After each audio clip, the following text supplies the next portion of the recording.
আসসালামু আলাইকুম প্রিয় শিক্ষার্থী বন্ধুরা। আশা করি সবাই অনেক বেশি ভালো আছেন।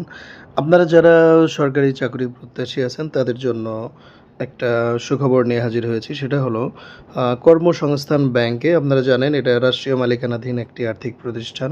তো কর্মসংস্থান ব্যাংকে ২৮৭টি পদের বিশাল একটা নিয়োগ বিজ্ঞপ্তি প্রকাশ করেছে। আপনারা যারা দীর্ঘদিন ধরে সরকারি চাকুরির ভালো সার্কুলারের অপেক্ষায় ছিলেন, তারা জানেন যে আসলে ২৮৭টি পদ অনেক পদ। অর্থাৎ বেশ কিছুদিন ধরে তেমন ভালো সার্কুলার পাওয়াই যাচ্ছিল না। এর মধ্যে সম্প্রতি বেশ কিছু ভালো সার্কুলার আমাদের সামনে আসতে শুরু করেছে। এর মধ্যে এই কর্মসংস্থান ব্যাংকের এই সার্কুলারটা কিন্তু খুবই ভালো একটা সার্কুলার। তো আপনারা এখানে দেখতে পাচ্ছেন যে কী পদে মোট ৩টি পদে নিয়োগ বিজ্ঞপ্তি প্রকাশ করেছে। এর মধ্যে প্রথম ২টি যে পদ রয়েছে একটা হলো এটার নাম হচ্ছে সহকারী অফিসার। তো প্রথমত হলো সহকারী অফিসার জেনারেল যেটা জেনারেল এবং ক্যাশ এই ২টি পদে কিন্তু এখানে সার্কুলার দিয়েছে। সহকারী অফিসার জেনারেল হচ্ছে জেনারেল ব্যাংকিং পরিচালনার জন্য, আর ক্যাশ সেকশনের জন্য হচ্ছে সহকারী অফিসার ক্যাশ।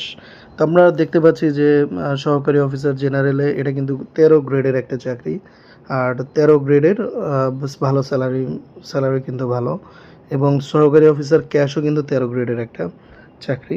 তো সহকারী অফিসার জেনারেলে মোট ১২৫টি পদ রয়েছে। ১২৫ জনকে তারা নিয়োগ দিবে এবং ৬৩ জনকে নিয়োগ দিবে হচ্ছে সহকারী অফিসার ক্যাশে। তার মানে পদ সংখ্যার দিক থেকে কিন্তু খারাপ না। মোটামুটি অনেক পদ ১২৫ এবং ৬৩। তো যারা ক্যাশের চাকরি পছন্দ করেন না তারা কিন্তু সহকারী অফিসার জেনারেলের জন্য আবেদন করতে পারেন। তো এখানে কিন্তু একটি শর্তও রয়েছে। একদম মন্তব্যের কোঠায় দেখেন যে সহকারী অফিসার সাধারণ ও সহকারী অফিসার ক্যাশ যেকোনো একটি পদে আবেদন করা যাবে। অর্থাৎ আপনি চাইলেই ২টি পদে আবেদন করতে পারবেন না। তো যারা ক্যাশ পছন্দ করেন না তারা কিন্তু সহকারী অফিসার জেনারেল পদে আবেদন করে ফেলতে পারেন। আর এই পদে আবেদনের যোগ্যতা কিন্তু স্নাতক বা সমমানের ডিগ্রি, অর্থাৎ আপনাকে অনার্স বা ডিগ্রি পাস হতে হবে। হ্যাঁ? তো এই সার্কুলারটা কিন্তু নিঃসন্দেহে একটা ভালো সার্কুলার। প্রায় ১২৫টি পদে আবেদন করতে পারছেন। তো আমার কাছে মনে হয় যে আপনারা ক্যাশে যেহেতু পদও কম এবং যেকোনো একটি পদে আবেদন করতে পারবেন, আপনাদের চোখ বন্ধ করে সহকারী অফিসার জেনারেলে আবেদন করা উচিত। এদিকে আরও একটি পদ কিন্তু রয়েছে, সেটা হলো ডাটা এন্ট্রি অপারেটর। এটা হচ্ছে ১৬ গ্রেডের একটা চাকরি এবং এখানেও কিন্তু ৯৯টি পদ রয়েছে। তার মানে এটাও পদ সংখ্যার দিক থেকে এটাও কিন্তু কম না। ৯৯ জনকে নিয়োগ দেবে ডাটা এন্ট্রি অপারেটরে। তবে গ্রেডটা কিন্তু ১৬। তো আপনারা যারা এত নিচের গ্রেড পছন্দ করেন না তারা শুধু সহকারী অফিসারে আবেদন করতে পারেন। আর যাদের কোনো মতে একটা চাকরি হলেই চলে তাহলে কিন্তু আপনারা এটা বাদ দিবেন না। অর্থাৎ ৯৯টি পদের এই ডাটা এন্ট্রি অপারেটর পদেও আপনারা কিন্তু আবেদন করতে পারবেন। তবে এটা ১৬ গ্রেডের হলেও যেহেতু ব্যাংক, এখানে কিন্তু আপনাকে স্নাতক বা সমমানের ডিগ্রি পাস হতে হবে। অর্থাৎ এইচএসসি পাশে আমরা যেটা দেখি যে বেশিরভাগ ১৬ গ্রেডের চাকরি হলো এইচএসসি পাশেই আবেদন করা যায়। তবে এক্ষেত্রে ব্যাংকের ক্ষেত্রে এটা হয় না। ব্যাংকে ১৬ গ্রেডের চাকরির ক্ষেত্রে আপনাকে স্নাতক বা সমমানের ডিগ্রি পাস হতে হবে। এর আগের ভিডিওতে আমি আনসার ভিডিপি উন্নয়ন ব্যাংকেরও কিন্তু ডাটা এন্ট্রি অপারেটর পদে ৩০০ পদের যে সার্কুলার সেটাই কিন্তু আমরা দেখেছি যে স্নাতক বা ডিগ্রি পাস হতে হবে, বাট গ্রেড ১৬। তো ব্যাংকের ক্ষেত্রে হচ্ছে এই জিনিসটা আমরা খেয়াল করি। তো যাই হোক, আপনারা চাইলে কিন্তু আবেদন করে ফেলতে পারেন। আর এখানে আরও নানান বিষয় ওরা কিন্তু উল্লেখ করেছে, এগুলো আপনারা দেখে নিতে পারেন গতানুগতিক যেই তথ্যগুলো থাকে। আর এইটা আবেদনের লাস্ট ডেট কবে সেটা যদি আমি আপনাদের একটু জানিয়ে দেই, সেটা হলো যে অনলাইনে আবেদনপত্র পূরণ ও ফি জমাদানের শুরুর তারিখ হচ্ছে ২৪/৫।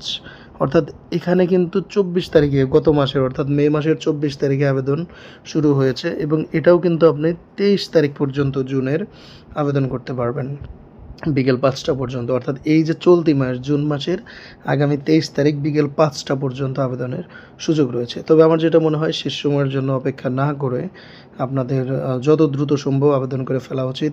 সর্বোচ্চ গেলে ২০ বা ২১ তারিখের মধ্যে আবেদন করে ফেলা উচিত, কেননা শেষের দিকে কিন্তু সার্ভার ডাউন থাকে বা জ্যাম থাকে। তো এই জন্য আমার মনে হয় দেরি করা, শেষ সময়ের জন্য অপেক্ষা করা উচিত না। তো আপনারা দ্রুত আবেদন করে ফেলুন, আর আবেদন করে বসে থাকবেন না, সবাই মনোযোগ দিয়ে পড়াশোনা করুন। সামনে কিন্তু প্রচুর পরিমাণের সরকারি চাকরির সার্কুলার আসবে। তো যারা সরকারি একটা চাকরি লাগবেই যে কোনো মতে বা যে কোনোভাবে, তো আপনারা কিন্তু চাইলে এই পদগুলোতে আবেদন করতে পারেন, কারণ এটা একটা নিঃসন্দেহে খুবই ভালো একটা সুযোগ। আর পড়াশোনা করতে থাকুন, আপনার জন্য, আপনাদের সবার জন্য আমার অন্তরের অন্তঃস্থল থেকে দোয়া ও শুভকামনা রইলো। আর এটা কিন্তু একটা ইংরেজি শেখার চ্যানেল। আমি নিজেও একজন ইংরেজি ভাষার প্রশিক্ষক। বাট আমার কাছে মনে হয়েছে যে আমার এই চ্যানেল থেকে আপনাদের যারা চাকরি প্রত্যাশী রয়েছেন, আপনাদের যদি একটু কাজে লাগে যে আমি সার্কুলারগুলো আপনাদের জন্য শেয়ার করব, এইজন্য আমি কিন্তু শেয়ার করছি। তো আপনার যদি এটা কাজে লাগে আসলেই, বা আপনারা যদি চান যে আমি যেকোনো সার্কুলার সবার আগে আপনাদের সাথে শেয়ার করি, তাহলে কিন্তু আপনারা এই চ্যানেলটি সাবস্ক্রাইব করে আমার পাশে থাকতে পারেন এবং কমেন্টেও জানাতে পারেন যে আপনারা কী ধরনের সার্কুলার চান, বা বেসরকারি খাতের ভালো ভালো সার্কুলারগুলোও আপনারা চান কিনা, সেগুলোও কিন্তু আমি আপনাদের সাথে শেয়ার করব। অবশ্যই আমাকে কমেন্টে জানাবেন। আর যারা ভিডিওটি এখন পর্যন্ত দেখলেন সবাইকে অসংখ্য ধন্যবাদ। সবার জন্য দোয়া ও শুভকামনা রইল। আজ এ পর্যন্তই। আল্লাহ হাফেজ।